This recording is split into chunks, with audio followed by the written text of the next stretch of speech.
Hey guys, నేను మీ Balu stories. ఈరోజు వచ్చేసి మన 100 బ్లాగ్స్లో 66th డే. సో యాక్చువల్లీ ఈరోజు మనం బయటికి ఎక్కడికి వెళ్ళట్లేదు.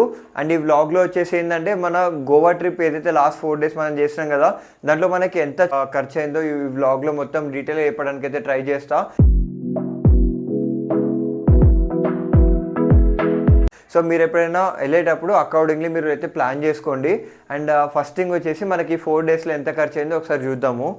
సో యాక్చువల్లీ ఏంటంటే లైక్ 2 days 2 nights అయితే మనం గోవాలో ఉన్నాం. అండ్ మనకు ఓవరాల్గా టికెట్స్కి వచ్చేసి లైక్ పోయేటప్పుడు మాకు 560 అదొక 1200 అయింది. అండ్ వచ్చేటప్పుడు ఒక 1200. సో ఇది ఒక 2400 అయితే మాకు అట్లా ఖర్చు అయింది. అండ్ రూమ్కి వచ్చేసి 1700 ఖర్చు అయింది 2 daysకి. అలాగే మేము బైక్ రెంట్కి తీసుకున్నాం కదా, దానికి వచ్చేసి 800 అయింది. సో అట్లా ఫుడ్కి అన్నీ కలిపి మనకి 4 daysకి మీ ఇద్దరికి, నాకు శ్రవణ్కి ఇద్దరికి కలిపి మోర్ దాన్ 9,500 అయింది. సో ఇది ఒక మినిమల్, అంటే ఇంకా మేము అన్నీ ఎక్స్ప్లోర్ చేయలేదు. అన్నీ ఎక్స్ప్లోర్ చేస్తే లైక్ అడ్వెంచర్స్ అవి ఇవి చేస్తే మ్యాక్సిమం ఒక మనిషికి ఎంత కాదనుకున్నా కూడా 6,000 నుంచి 7,000 అవుతుండేనేమో. బట్ మేము అన్నీ మినిమల్గా వేసుకోవడం ద్వారా ఒక అట్లీస్ట్ యావరేజ్గా 4,600 4,400 ఇట్లా పడింది. బట్ మేమైతే బాగానే ఎంజాయ్ చేసినాం అక్కడికి. ఇంకా రెయిన్ పడుతుండే కదా, సో మీరు అందరూ చూసిండ్రు. ఇప్పటివరకు ఎవరైతే బ్లాగ్ చూడలేదో వెళ్ళి చూడండి, సో దట్ మీకు అర్థమవుతుంది నేను ఏమి ఎక్స్ప్లెయిన్ చేస్తున్నాను everything. And coming to next thing, like అక్కడ what is good thing and what is bad thing వస్తే, లైక్ గుడ్ థింగ్ వచ్చేసి డ్రింక్స్ ఏవైతే ఉన్నాయో అవి మనకి ఈజీ అవైలబుల్. అంటే ఎక్కడ లైక్ ఇక్కడ మనకి లైక్ కిరాణా షాప్స్ ఉంటాయి కదా, అవి ఎట్లుంటాయో అక్కడ వైన్ షాప్స్ అట్లుంటాయి. అండ్ మనకి చీప్ రేట్స్లో దొరుకుతాయి, అది మీ అందరికీ తెలిసిందే. అండ్ ఇంకో థింగ్ ఏంటంటే లైక్ ఏదైనా లైక్ బీచెస్కి వెళ్ళాలనుకున్న అక్కడిక్కడైనా వ్యూ మాత్రం ఎక్సలెంట్ ఉంటుంది. అండ్ చాలా వ్యూ పాయింట్స్ ఉంటాయి. అండ్ రెయిన్లో అయితే ఈసారి మేము చాలా ఎంజాయ్ చేసినాము, అది ఒక మంచి థింగ్. అండ్ సెకండ్ థింగ్ వచ్చేసి ఏంటంటే మన డిఫికల్టీస్ మెయిన్గా ఫేస్ చేసేది ఫుడ్ దగ్గర. ఫుడ్ అంటే ఇప్పుడు చాలామంది ఏంటంటే ఒక బియర్ తీసుకున్నారు అనుకోండి, ఇక్కడ అదొక 150 ఉంటుంది, మన ఫుడ్ తీసుకుంటే 90 రూపీస్ ఉంటుంది ఇప్పుడు మన తెలంగాణలో అయితే.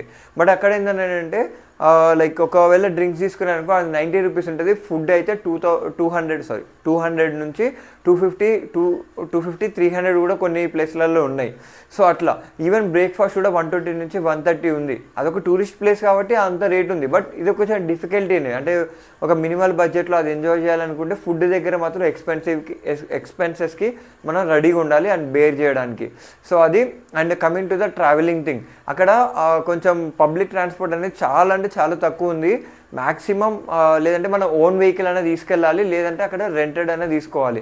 రెంటెడ్ తీసుకుంటే నేను రెంటెడ్ బైక్ తీసుకున్నా, నాకు rented bike in a day మనకు 400 రూపీస్ పడింది. నేను 2 daysకి తీసుకున్నా 800 పడింది. అండ్ పెట్రోల్ వచ్చేసి ఒక 230 రూపీస్ పడింది, 500 రూపీస్ పట్టింది పెట్రోల్. అండ్ మేము చాలా ప్లేసెస్కి ఎక్స్ప్లోర్ చేద్దాం అనుకున్నాం, కానీ వర్షం పడడం వల్ల కొన్ని ప్లేసెస్ ఎక్స్ప్లోర్ చేసినాం. బట్ సో అది. అండ్ మీరు ఒక 230 పెట్టేస్తే ఒక 2 days అయితే మీరు ఈజీగా తిరగవచ్చు. సో అది. అండ్ ఇంకొక థింగ్ ఏంటంటే లైక్ పబ్స్ ఇవన్నీ మాత్రం ఎంజాయ్ చేయాలనుకుంటే Goa is the best place. ఎందుకంటే అక్కడ మనకి కొంచెం చీప్ రేట్లో పబ్స్ అనేవి దొరుకుతాయి. అలాగే ఏంటంటే కొంచెం ఫుడ్ ఎక్స్పెన్సివ్ ఉన్నా పర్లేదు, పబ్ని అయితే మంచిగా ఎంజాయ్ చేస్తారు. ఆ మ్యూజిక్ అండ్ అక్కడ ఏంటంటే చీర్స్ బాగుంటాయి అనమాట, లైక్ లోపల ఎంజాయ్ చేయడానికి, లైక్ క్యాసినోస్ కానివ్వండి. సో ఇట్లాంటివి బాగుంటాయి. సో అది ఓవరాల్గా అయితే ఈరోజు అయితే బ్లాగ్ ఇది. అండ్ నచ్చిన వాళ్ళు లైక్, షేర్ అండ్ సబ్స్క్రైబ్ అయితే చేసుకోండి. అండ్ ఈ బ్లాగ్ అయితే లెంత్గా అయితే తీయలేను, ఎందుకంటే ఏదైతే మన బడ్జెట్ ఉందో అదే తీద్దామని చెప్పేసి అనుకున్నా. అండ్ మన ఏవైతే ప్లేసెస్ ఉన్నాయో అవి మేము ఆల్రెడీ చూపించాను, కింద నేను డిస్క్రిప్షన్ కూడా ఇస్తాను. నచ్చిన వాళ్ళు లైక్, షేర్ అండ్ సబ్స్క్రైబ్ చేసుకొని వీడియోని ఎండ్ వరకు అయితే చూడండి. And until then stay tune for 67th day. Until then bye bye.